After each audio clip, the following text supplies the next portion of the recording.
Okay. Hi, welcome in. Greetings, everyone, and happy Friday. Hope everyone is doing well. I'm Professor L, and this is a live stream for Math Tutoring. So if you are here and want to participate, if you want to put your math problem in the chat, you're welcome to do that. I will be hosting this for about good 30 minutes to an hour, hopefully, if everything goes well. Historically, on Fridays, we have technical difficulties, so we'll just see how it goes. I have decided to talk about, to move on from logarithms for a little bit and talk about piecewise continuous functions. So I am going to go ahead and start. I'll go ahead and get into it. And hopefully everything goes smooth. And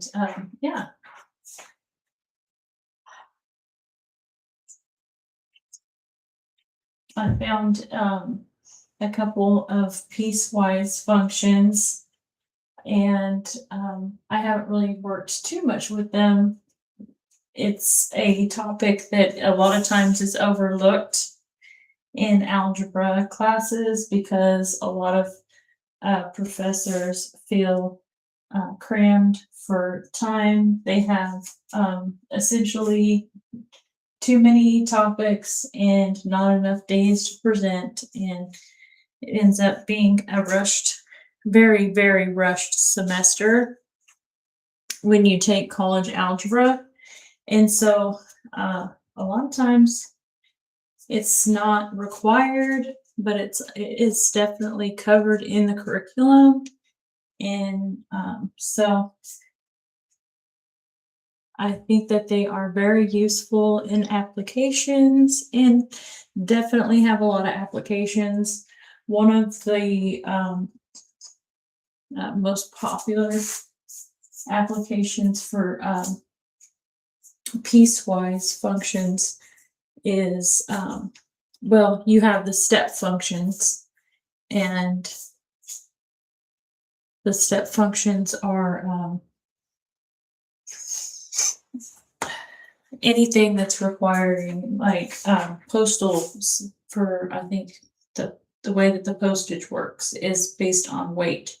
So like if you were going to graph a function that represents how much money you would want to build a function that represents how much it costs to mail a package, you would basically figure out, well, up to a certain weight, it's this amount, and then after or between a certain amount of weight, it's this amount. And I think the more it weighs, the heavier the package is, the more it costs. And you would use a step function or a piecewise function for that type of that type of behavior. So I am going to go ahead and start out by going ahead and putting my Cartesian coordinate system on here, and I'm going to go ahead and label this piecewise functions.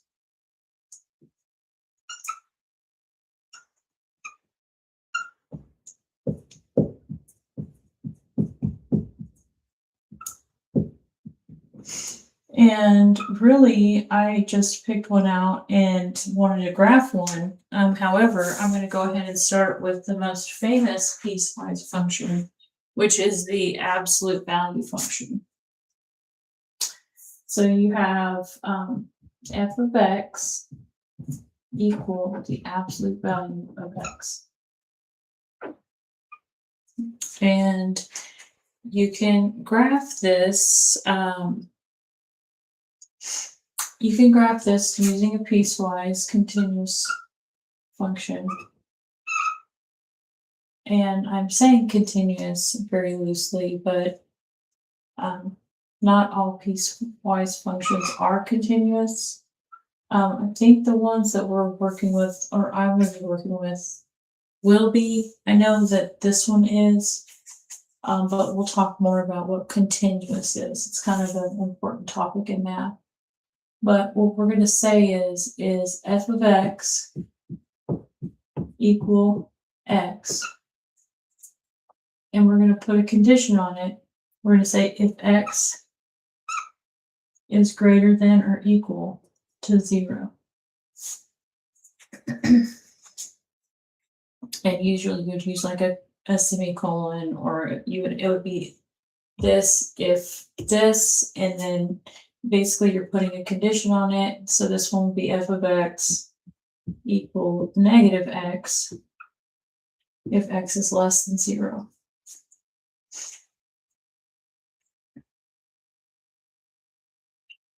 So what you would do is generally, if you were asked to graph or evaluate the graph of a piecewise function, what you do is you would start with your table of values in your domain and your range. And what you're going to do is you're going to pick values in your domain.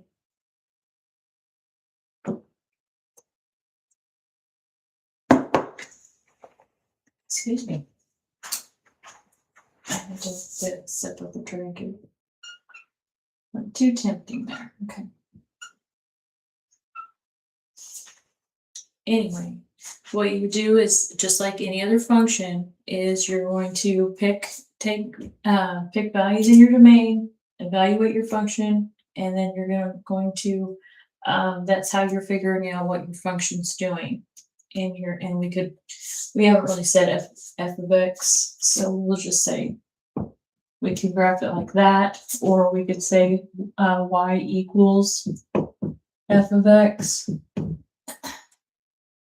That way we have all our bases covered. But so we'll go ahead and do that. And so what I'm going to do is, since I've got something going on right here at 0, then I will make sure that I'm picking values on both sides of whatever's going on here, this stipulation. So I'll go ahead and start at -2, -1, 0, 1, and 2. And that should be enough to establish general behavior of what's going on with my function. And so then I'll take my first value in the domain that I selected, and I'll say, well, okay, when x equals -2, and then what I'm doing is I'm going up to my function and I'm figuring out where in this these exceptions does this value lie. So x is -2, so it's less than 2. So I have to use this function to evaluate it. So I will say f of -2, and I have a negative in my function, so it needs to get copied down, and then I'm replacing it with a negative value, which is going to result in a positive. 2 negatives make a positive. So I have this value, -2, +2. Okay. And then I'm going to go to my next value in my domain and repeat that process. And I'm going to evaluate my function at -1. And I'm looking up here, and very practically I'm saying, it's -1, is it less than 0 or greater than or equal to 0? So it's less than 0, so then again, I'm going to use this function to figure out my points. So I'm going to say f -1 equal -1.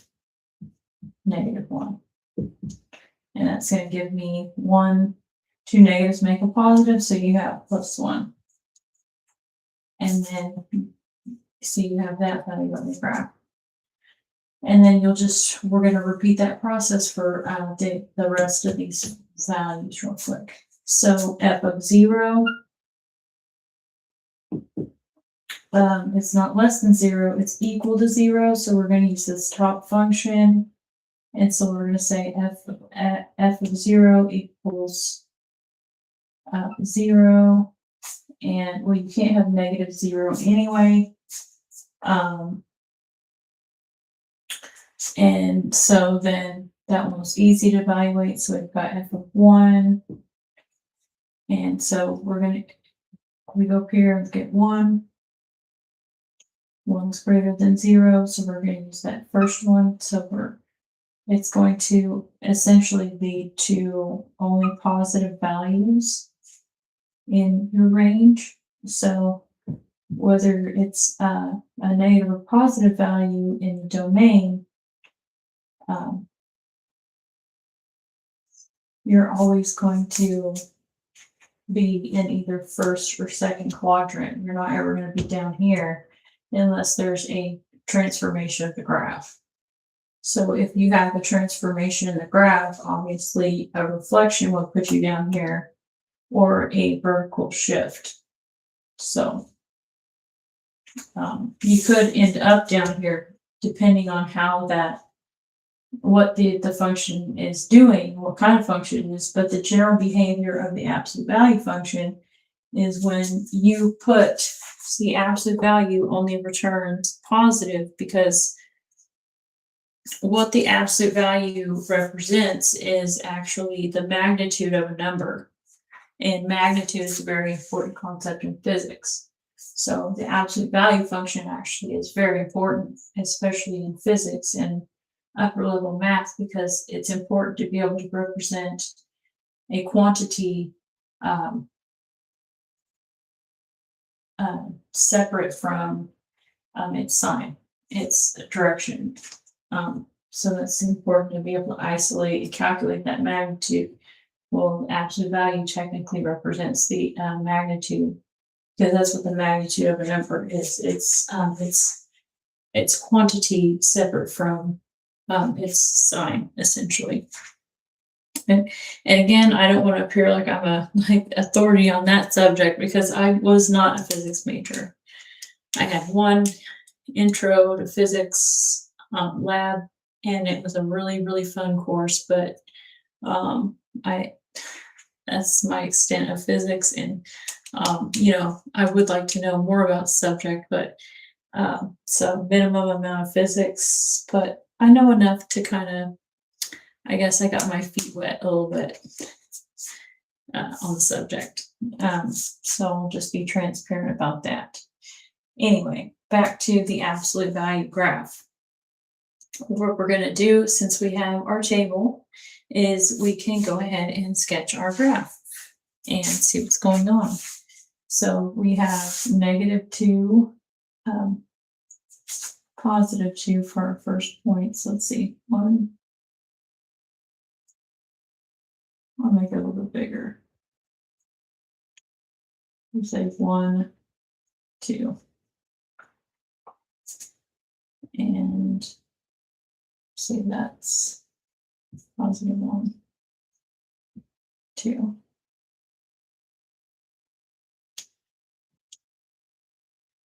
I was thinking I could get my ruler and just really make it exact, but we're not trying to make it exact. We're just trying to get a rough sketch, and I'll be somewhat successful at doing it in a timely fashion.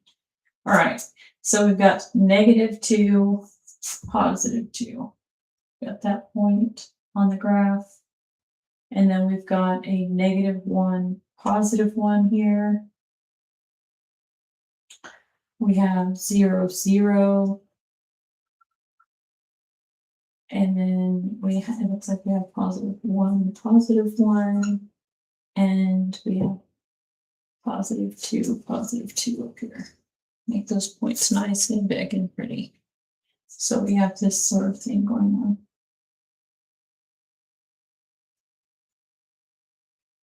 So it's the identity function. Notice it's the identity function, and it's the negative identity function. And of course, it's not. It except for this part of the graph is not existing because of those. So if you were just sketching the graph of this negative x without this condition on it, it would extend all the way out through this quadrant. But since you put that restriction, then that graph is stopping right here and kind of being pieced together. But since there's no places in the graph, there's no spots in the domain that are not being represented and covered, it's considered to be continuous. I don't think that you can calculate, well, we won't worry about that at this point, but I'm pretty sure the loose definition, we would say it's continuous. All right, so that is essentially the absolute value function. And so then what I did was I went and found a piecewise linear function. So we could look and see what that was doing. So I wanted to leave enough room, and let's see if I was successful in doing it. Let's move this one over just a little bit. We'll see. All right, so what about if we had something like this? F of x equals 2x plus 1, and saying if x is less than 1 and it's negative 3x plus 5 if x is greater than or equal to 1. And we'll draw our little Cartesian coordinate system and see if we can sketch the graph.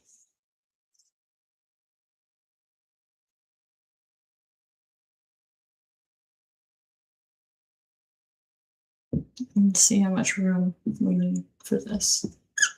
We might have to draw it smaller. All right, so let's just go ahead and get a table in here. And so we have something going on at 1. So what I want to do is I want to pick points on both sides of 1, but I don't want to pick that many points. So to get the general behavior of a line, you need a minimum of 2 points. So to get the general behavior of this, because they're both linear functions, I know they're lines. To get the general behavior, what I want to do is I want to make sure I have at least 2 points on either side of this condition at 1. So I'm going to have to pick, what I'll do is I'll pick -1 and 0, because those points are very easy to evaluate. And then I will pick 1, 2, and 1, 2, 3, 4. We'll do 1. Wait, let me back up. I'll do -2. That way my domain is symmetrical. So we'll do -2, -1, 0, 1, and 2. And see if how this goes. So I think what I can do is we can write them in here. So for when x equal -2, I'm looking to see which function I'm going to use. I'm going to use the top one because -2 is less than 1. So I'm going to say f of -2 equals 2 times -2 plus 1. And that's going to give me -4 plus 1, which is -3. So at -2, I'm at -3. And I'll repeat that process for f equals -1. And -1 is less than 1. So I'm going to use that top function again, and I'll say 2, oops. So I have to remember not to cover when I'm writing. So 2 times -1. I'm sure the camera can see it.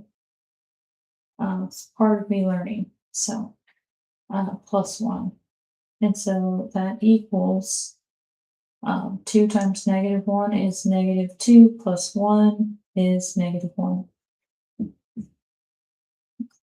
And then I'm going to repeat that process for my remaining points.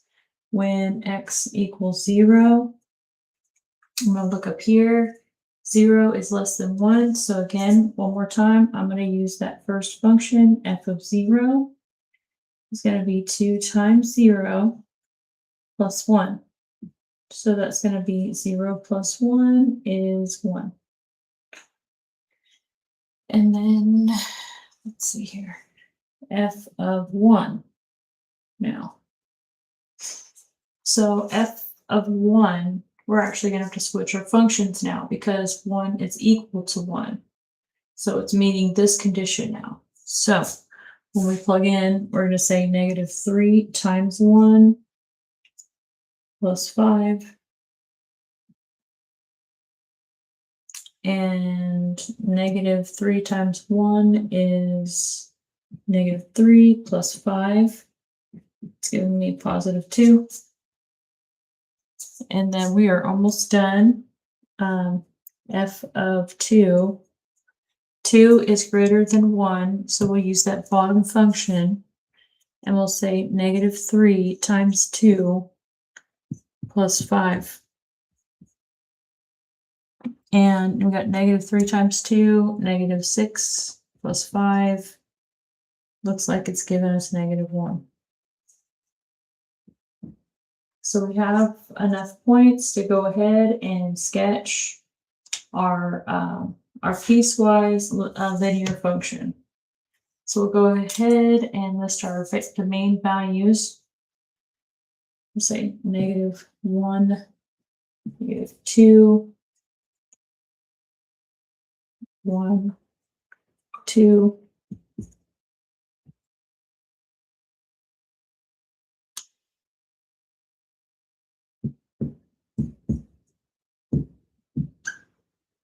And so we're going to begin by just putting our order pairs on there. So we've got -2, -3.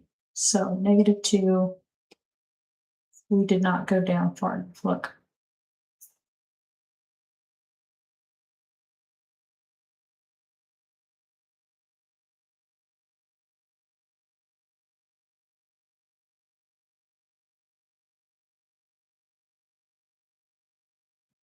I'm going to get it right one of these times. I'll tell you what. Okay. You're all right. So try it again. -2, -3. So here we are. -1, 1. -2, -3, -1, -1. And then we have 0, 1.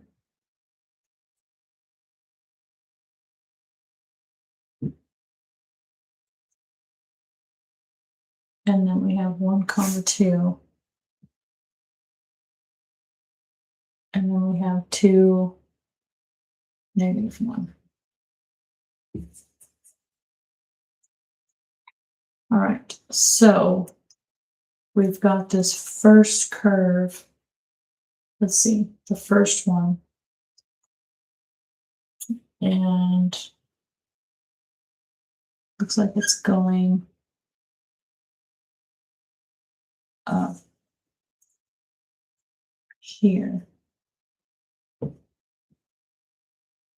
1, 2. Raise the 0.2 up a little bit. There we go.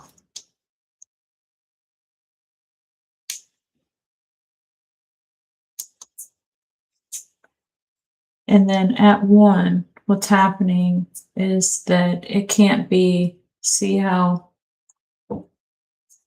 this value is not equal?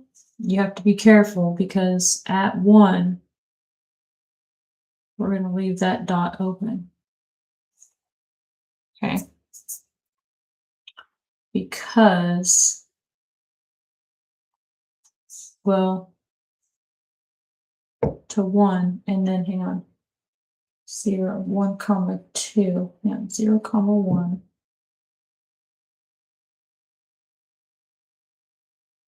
Yeah. 1, comma 2. Okay, so then we'll close it when we put this one in. So we have this one at 2.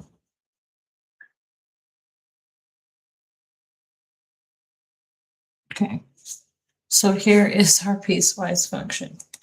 And since, let's see, so we're at negative, it's kind of weird, but it's at -2, -3, and then it's at -1, -1, and then it's at 0, 1,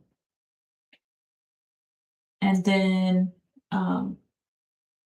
as long as it's less than 1, it's going to continue. Because if you put in, like, let's see, sorry, I'm going to mess around with this, but okay, only 30 minutes, not that big a deal. But for example, if I try to do a point like right in here at 1/2,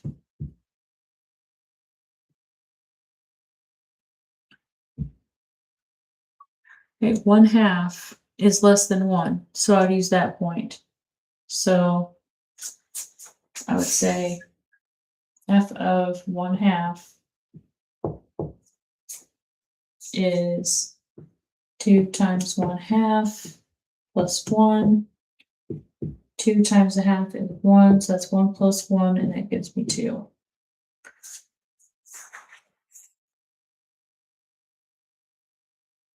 So technically, I have this point on here,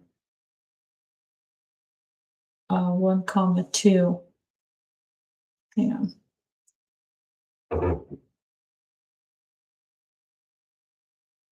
1/2, 1 comma 2 would technically be on this graph. So I need to, it's not accurate. Hang on. Yeah, 2. Oh, 1/2 comma 2 should be on there. So let me try f of.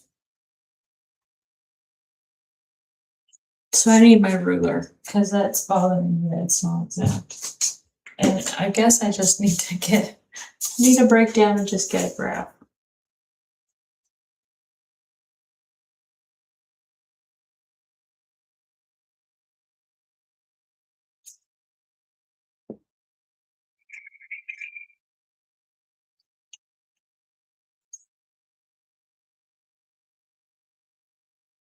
And say that is 1. And I had a thought to use my ruler to get these points exact, because that is a problem whenever you're trying to build a graph. So now I gotta scoop that one down. Is if sometimes when you're piecing these functions together, so at 2, and then at 1, I'm going to erase this one and rewrite this graph. So it's 0, comma 1, and then I put in a 1/2 in here. And that's at 2.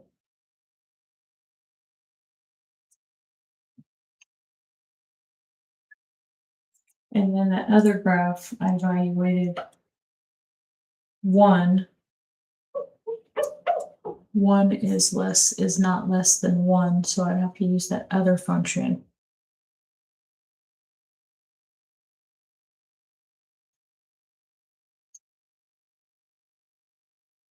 One is equal to 1, so when I put it in that one, right here, So -3 plus 5 is 2. So I have a 1/2 comma 2, and I have a 1 comma 2. Okay, sorry. We get so stickler about this, but it's very important, and it's, part of the reason. It's not the reason why I'm doing this, but I definitely want to sharpen my skills in the process. So it's best to get it right. So we have two values. So this one is not going to be continuous.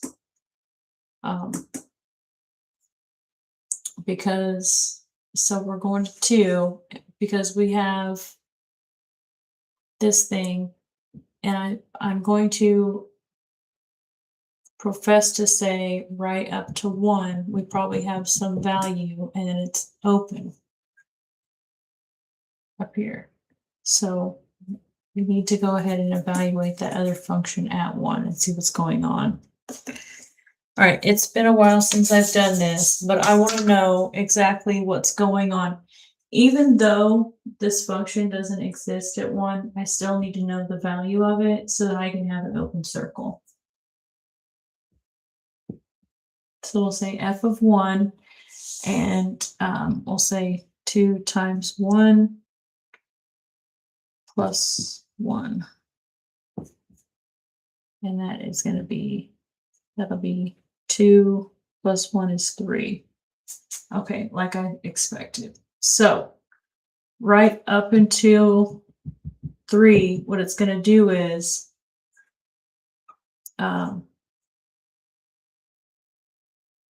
so f at 1, 3.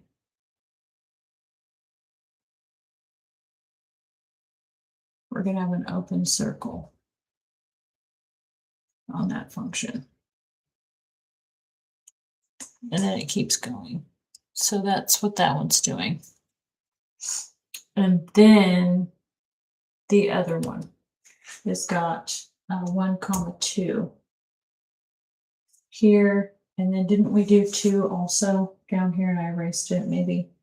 Yeah, it's -1. 2 is at -1 here. So then we have this kind of thing going.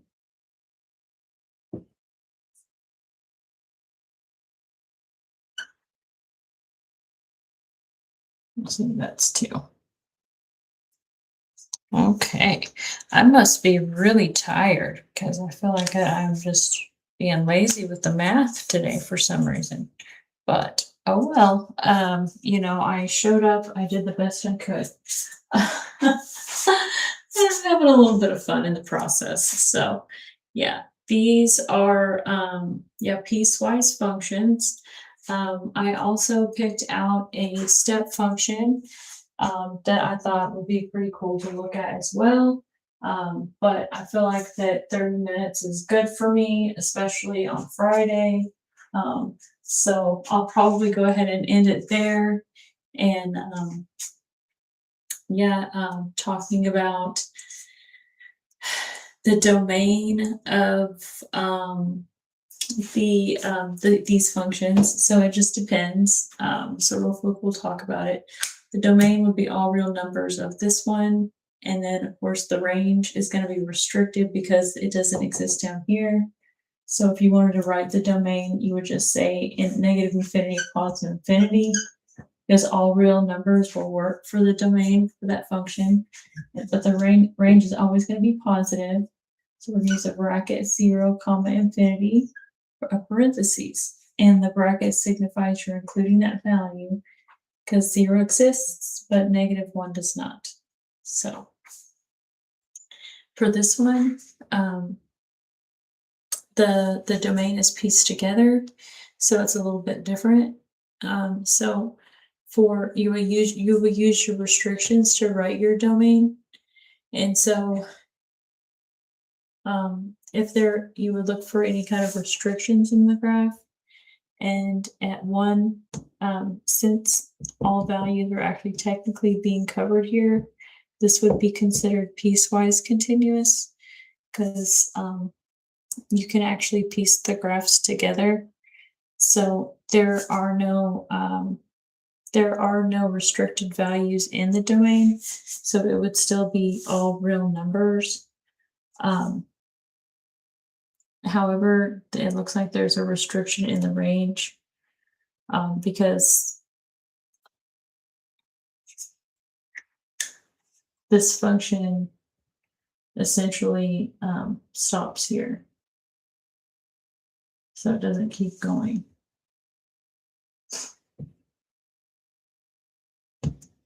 So the range of this function, so I guess the domain would be technically all reals.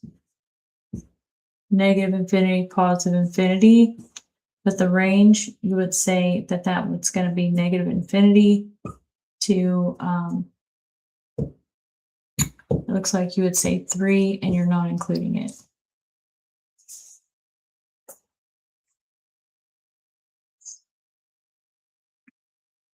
And that was the reason why I went ahead and calculated that value, even though I knew that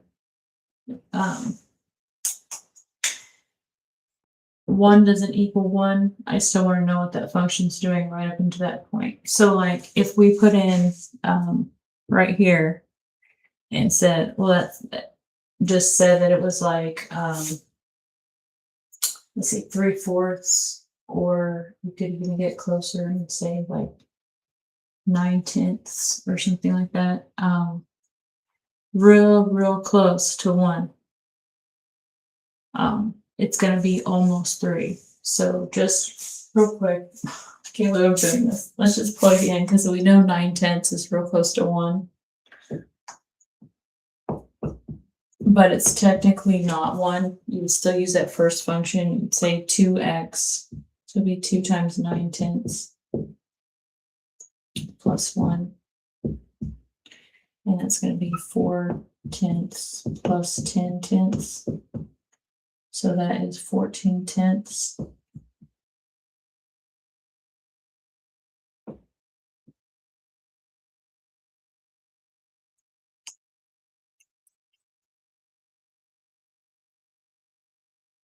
And let's see what's 14/10.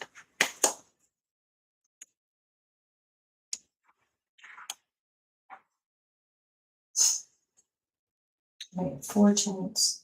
Yeah.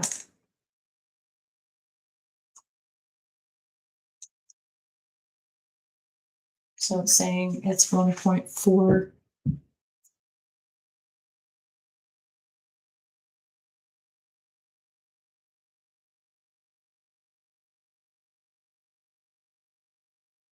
F of 1. Where was F of 1 at? Yeah, anyway, okay. Well, I don't want to get too stickler on it. We'll go ahead and stop there. All right. So happy Friday. It's the weekend. I will be back Monday, so I'll have a couple of days to have a break and just recharge and think about what I want to teach and present next. Hopefully, maybe I'll get some students to give me some problems to research or work for them. But in the meantime, I'm having fun just coming up with these random topics and getting plenty of experience explaining, trying to. It is harder than it looks to try and sit here and talk to the camera and engage. And, you know, obviously I am not perfect, but not trying to be either. It's just trying to have fun and encourage students to do math and promoting my subject and trying to stay relevant and hopefully try and come up with something else that might help. Graphing functions is it's something that's very important. And I know that when I was teaching, my students did not like, they were not good at, many of them were not good at it. They didn't have a lot of experience. But many of my students were wonderful artists. And I feel like that they would be successful if they, they saw the relevance or knew how important it was. So just trying to keep up the graphing for a little bit longer and trying to think of some more functions that I haven't uh, graphed. I didn't graph the step function yet, so that'll give me something to work on next week if I don't find something else that I want to talk about. And so, anyway, I better stop rambling on and get on with my evening. And so, if you are watching my videos, and I just want to say that I really appreciate um, you. And I don't know what I'm trying to say, I'm fumbling. Thank you so much for watching my videos and supporting me. And yeah, and I just look forward to being able to be back here on Monday, same time, same place. And with that, I'll say goodbye for now. And so long. I'll see you next time.